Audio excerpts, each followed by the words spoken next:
Meron ka bang pinagkakautangan? Isang malaking halaga ng pera na hindi mo na alam kung paano mo mababayaran. Bukod sa nalulunod ka na sa utang, nababaon na rin yung utak mo sa kakaisip ng paraan.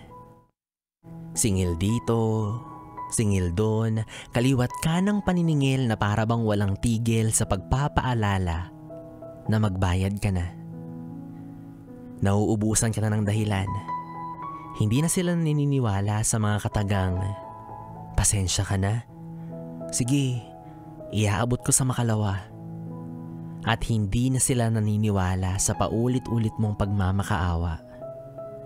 Kaya kung minsan, dinadaan mo na lang sa galit-galitan na para bang yung nagpautang pa sa'yo ang may atraso.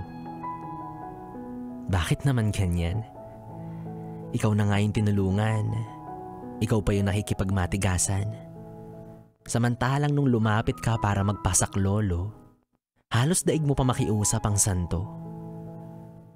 Bibi, alam naman ng nagpautang sa'yo na walang-wala nang itataktak sa iyong pitaka. Pero ang gusto lang sana niya ay maibalik yung hiniram mong pera. Alam naman nating lahat na may kanya-kanya tayong pangangailangan.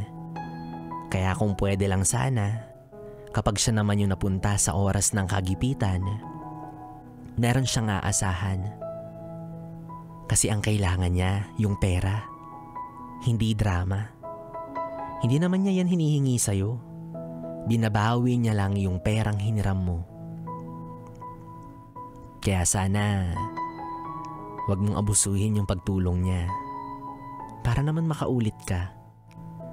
At sa susunod na uutang ka, siguraduhin mong dulot ito ng pangangailangan. Hindi yung dahil gusto mo lang magkape sa pangmayaman. Yan naman kasi pang IG story lang, nagkape-kape pa sa Starbucks. Ikaw naman, Box.